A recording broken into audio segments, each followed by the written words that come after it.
Je te parle de l'alpha, l'oméga. Je te parle du lion de la tribu de Juda. Je te parle de Jésus. Je te parle de l'alpha, l'oméga. Je te parle du lion de la tribu de Juda. Jésus est puissant. Il n'y a pas pareil comme lui. Il est le lion de la tribu de Juda. Jésus est puissant. Il n'y a pas pareil comme lui. Il est le lion de la tribu de Juda. Lazare était mort. Sa famille se lamentait. Jésus fit son entrée. Il a opéré le miracle. Jésus est puissant. Oh. Il n'y a pas pareil. Il est le lion de la tribu de Juda. Jésus est puissant. Voilà, mesdames et messieurs, merci d'être en notre compagnie. Bonjour à tous et bienvenue à Matin Bonheur. On est très heureux de vous retrouver en ce lundi de Pentecôte, jour férié dont on espère que vous profitez bien. En tout cas, nous, on est là pour vous permettre de bien passer cette journée. Vous l'avez constaté, on a ouvert vraiment dans la spiritualité avec le chantre Boniface qui sera avec nous tout au long de cette émission.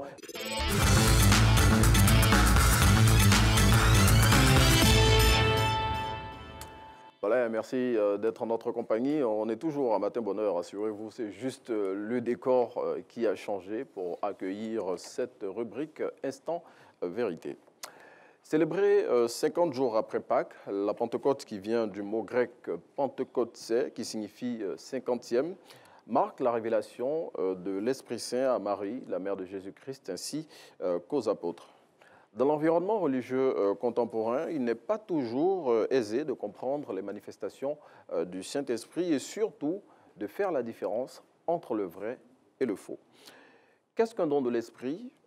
Qui peut le recevoir? Les personnes qui le détiennent peuvent-elles l'utiliser à des fins autres que spirituelles? Eh bien, c'est à ces questions que nous allons tenter de répondre dans ce numéro d'Instant Vérité aux accents, on va le dire, assez spirituels. Et c'est avec le pasteur Alain Déhi de l'église Vase d'honneur de Yopougon, Bel-Air, centre Yotsar.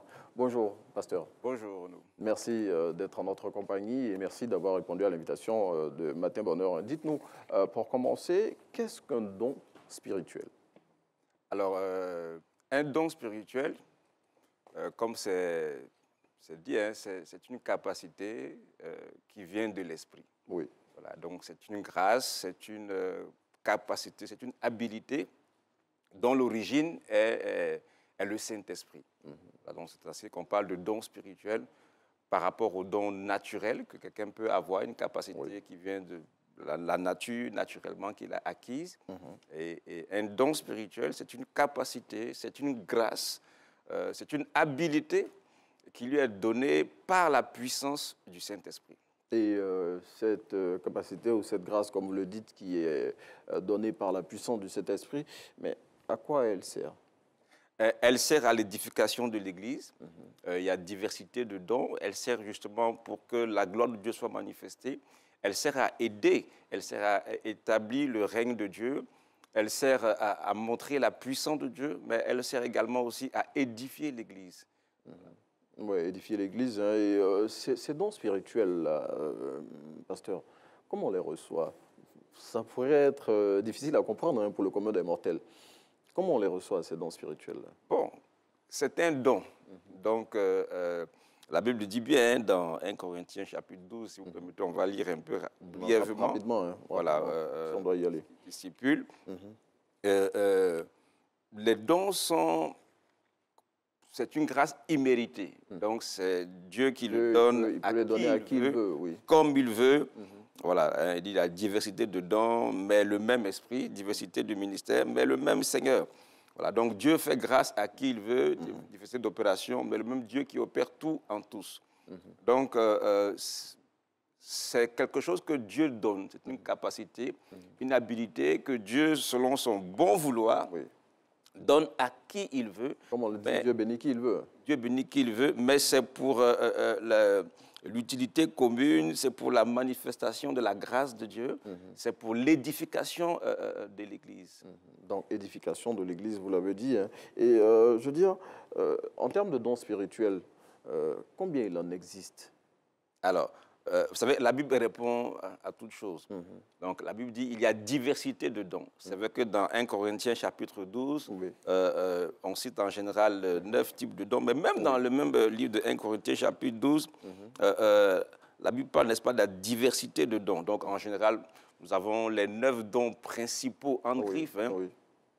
Vous avez... oui, je peux vous aider, un don de parler en langue, don d'interprétation, don de la prophétie.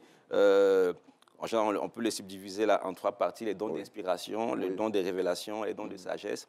Voilà. Mais en plus de cela, vous avez d'autres types de dons. Vous avez le don de pouvoir au verset 28, il dit « Et Dieu a établi dans l'Église, premièrement, les apôtres, secondement, les prophètes, troisièmement, les docteurs. Ensuite, ceux qui ont le don des miracles, puis ceux qui ont le don de guérir, de secourir, de gouverner, de parler diverses langues. » Donc, ce n'est pas juste les 9 dons qu'on cite au départ de 1 Corinthiens chapitre 12 qui sont les seuls. Mais parce que même les hommes de Dieu, ce sont des dons du Saint-Esprit. Effectivement, dans Éphésiens chapitre 4, la Bible dit que Dieu a fait des dons. Les chantres aussi. Les chantres, il a donné les uns comme apôtres, comme prophètes, comme évangélistes, comme pasteurs, comme docteurs. Donc, Dieu donne des capacités, mais toutes ces choses-là, c'est en vue de l'utilité commune, c'est afin que chacun puisse parvenir à l'état d'homme fait, c'est-à-dire chacun puisse être transformé de gloire en gloire pour avoir atteint le statut de Christ. C'est un peu comme dans un État, hein, vous avez les instituteurs, bon, dans le cadre de l'éducation. On est tous des dons de Dieu, les journalistes, les cadreurs. Est-ce que ce sont des dons spirituels aussi? Si je vais dans votre sens, hein, Dieu donne il dit que c'est dans le but de l'utilité commune. Mais c'est dans un but particulier. Je suis en train de vous donner un exemple. Par exemple, lorsque l'État veut que ces individus aient un certain niveau de connaissance, donc on part d'abord de préscolaire, on va à l'école primaire, et puis au lycée, et puis on va ensuite au niveau supérieur. Mais c'est parce qu'on veut, donner un certain type de connaissances à la population. Maintenant, en ce qui concerne les dons de l'esprit, tout être humain peut manifester les dons. Voilà, les dons spirituels. Mais la Bible dit, dans Éphésiens 4, il dit bien, en vue pour que chacun puisse parvenir à l'état d'homme fait. Donc l'objectif, la finalité, c'est que les gens ressemblent à Christ.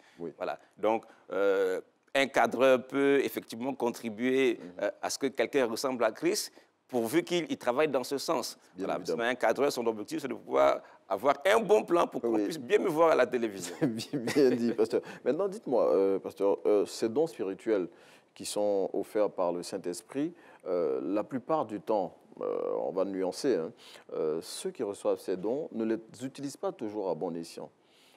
Comment justement éviter que ces dons spirituels-là nuisent à certaines personnes? Alors, je vais un peu revenir sur ce que vous avez dit. Dans la plupart du temps, effectivement, les dons spirituels contribuent à l'édification du corps de Christ. Peut-être qu'il n'y a peut-être pas trop de publicité autour. C'est vrai qu'il y a parfois des scandales. Ça arrive malheureusement. Mais les dons spirituels, en général, ils contribuent justement à ce que la gloire de Dieu paraisse, à ce que les gens soient édifiés. Quand vous avez, par exemple, un don de guérison, lorsque on le voit dans nos croisades, qu'on le fait avec le pasteur Mohamed Sanogo, que je salue au passage. Salue. Voilà, c'est mon pasteur, c'est lui qui me permet d'être là. Et on voit que les gens souffrent. Donc, ils ont besoin d'avoir la puissance de Dieu venir les visiter. Les gens, parfois, ils ne savent pas trop comment s'orienter. Et quand une parole, par exemple, une prophétie, une parole de connaissance qui vient donner à quelqu'un la capacité de lui donner une orientation qui vient de Dieu, qui peut-être lui-même n'a pas, va l'aider à éviter de prendre un mauvais chemin. Donc, de manière générale, les dons spirituels, ils contribuent à l'édification, ils contribuent à construire. Maintenant, dans toute corporation, il peut effectivement avoir des brebis galeuses. Vous savez, quand vous avez une capacité que Dieu vous donne, souvent les gens ne comprennent pas, on ne va peut-être pas forcément chercher la pensée de Dieu et on veut parfois chercher le sensationnel, alors on est vulnérable vis-à-vis peut-être des personnes qui n'ont pas de bonne moralité ou bien de bonnes pensées.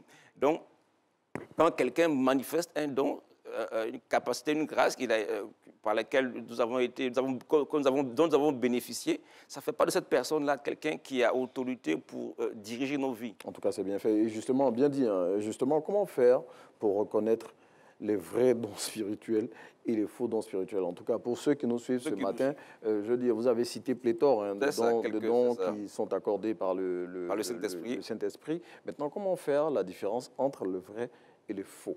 Alors, de manière générale, pour pouvoir détecter un faux billet, la meilleure manière, belle image, c'est de connaître le vrai billet. Oui. Voilà. Donc, ça, c'est vraiment la base. C'est vraiment la base. Plus les gens vont chercher à connaître Dieu, à connaître la parole de Dieu, ils pourront discerner si quelqu'un est en train de manifester un véritable don. Jésus me le disait entre-temps. Il dit, vous les reconnaîtrez en parlant des faux prophètes, en parlant de ceux qui utilisent les mauvais dons, enfin, les dons d'une manière erronée, vous les reconnaîtrez à leurs fruits. Voilà, à leurs fruits. Donc, un don de l'esprit, parce qu'il faut dissocier le véritable don, enfin le don, et puis celui même qui exerce le don. Voilà. Un don peut être bon, mais quelqu'un peut l'utiliser à mauvais escient. Oui. Voilà. Donc, de manière générale, un don qui vient pour bénir, qui vient pour construire, un don qui vient pour édifier, vous pouvez discerner en cela que cela vient de Dieu. Voilà, Dieu ne va pas vous amener à vouloir contrôler vos vies, vous empêcher d'avoir votre libre arbitre pour pouvoir discerner. Mais de ce que vous dites justement, comment à partir d'un don spirituel, pour vous qui êtes homme de Dieu pratiquant, comment à partir d'un don spirituel, il peut y avoir des cas de manipulation? Bon, c'est très simple, puisque je disais tantôt en définition qu'un don spirituel, c'est une capacité que Dieu nous donne. Donc, je prends un exemple, quelqu'un qui arrive, peut-être un don de prophétie, qui vient vous annoncer quelque chose qui va se passer dans quelques jours et cela se réalise.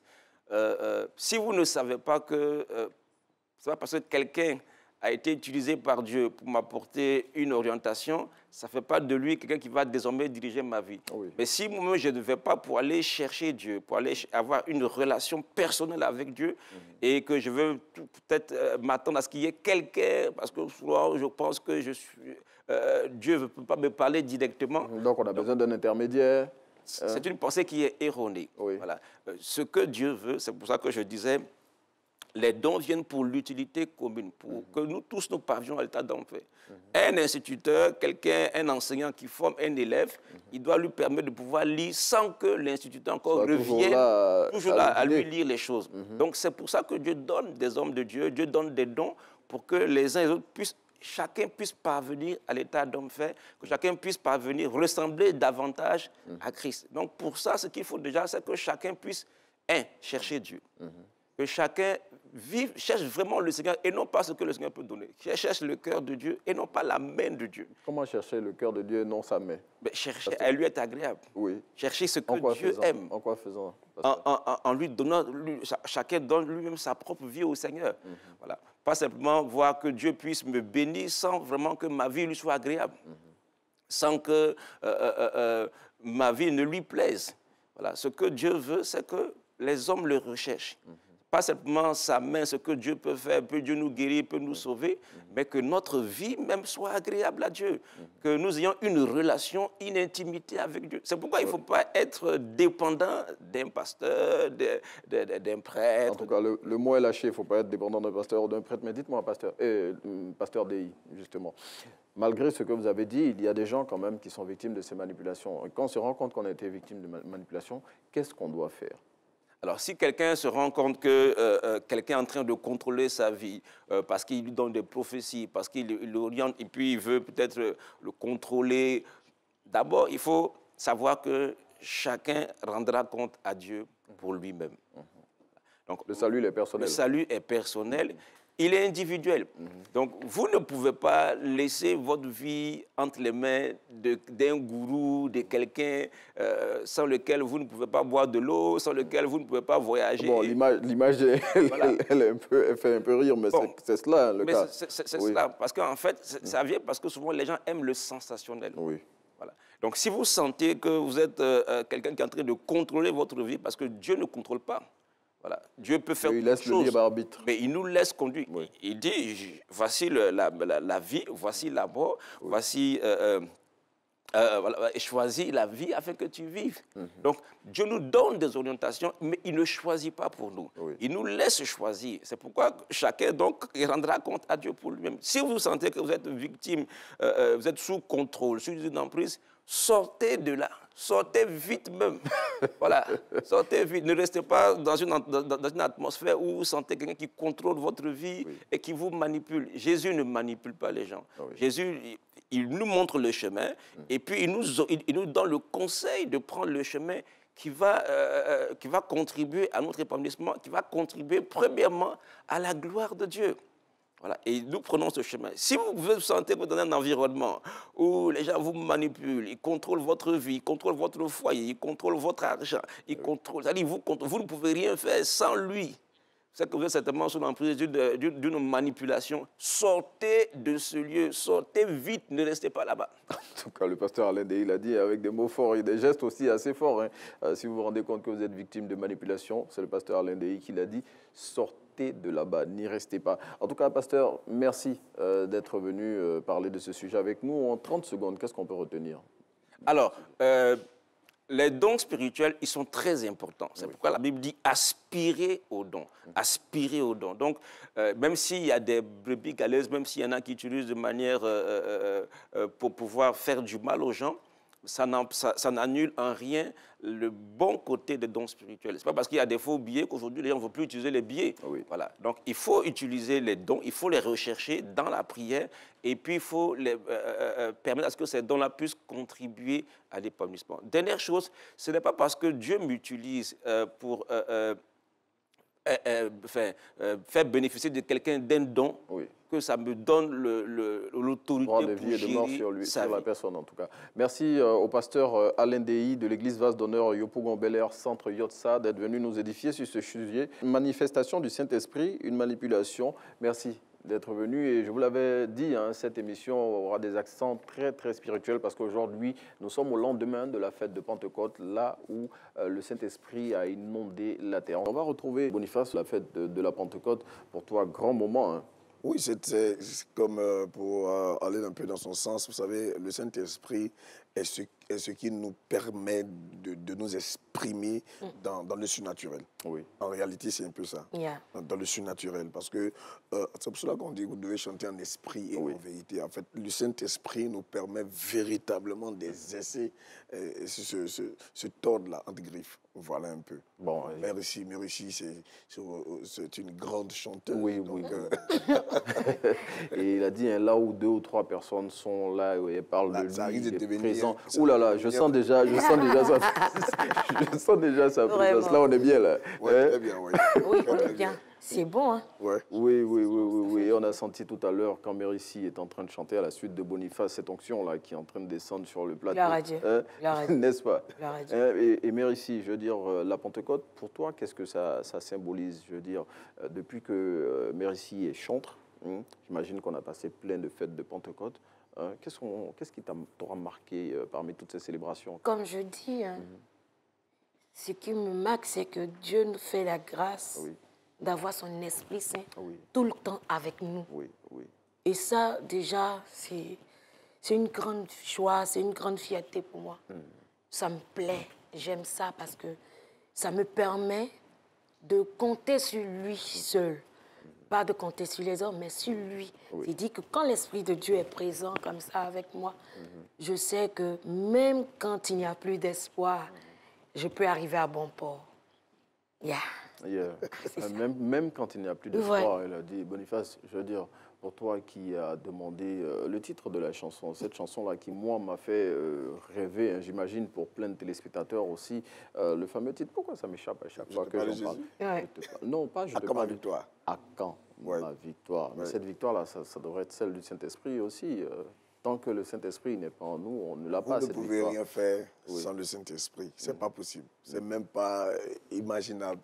C'est même pas envisageable aussi. Le Saint-Esprit, si tu veux, c'est la base. Lorsque vous l'avez, vous pouvez aller en mission. Oui. Voilà, tout simplement. Oui, aller en mission, c'est aussi voilà, arriver à cette victoire-là. Notre très cher Boniface qui va nous offrir un autre titre, toujours pour continuer à nous mettre dans cette onction divine qui est descendue sur le monde depuis hier à l'occasion de la fête de la Pentecôte. Boniface. Regardez le ciel sans nuage. Regardez la mer sans eau. Marcher sur la terre sans sol.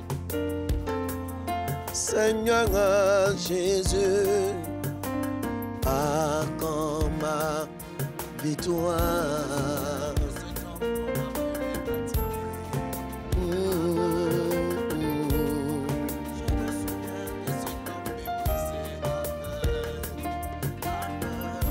Le sacrifice à la croix, tu l'as payé pour que je sois sauvé. Ton sang est versé pour me justifier. Cette lourde croix que tu as portée, c'était le poids de ma souffrance. Seigneur, à quand ma victoire? À quand ma victoire?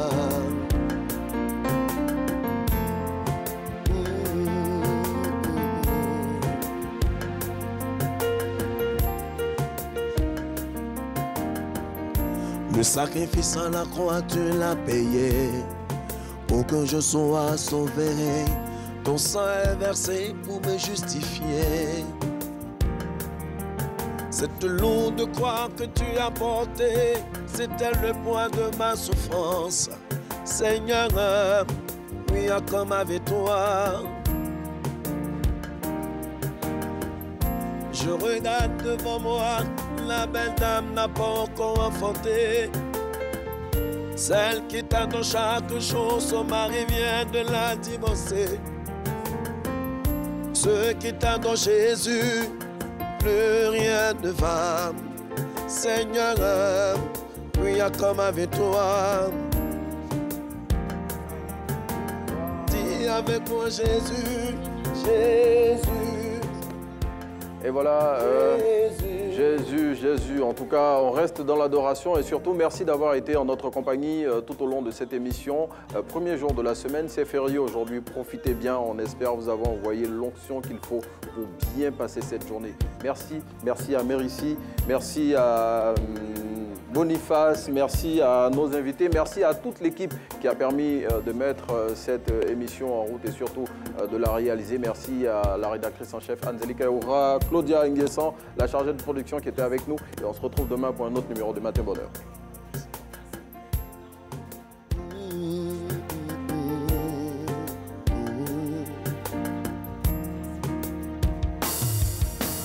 Dis avec moi Jésus, Jésus, Jésus, à quand ma, oh Jésus, Jésus, oh, il y a comme ma victoire, oh Jésus, Jésus, oui, à quand ma victoire,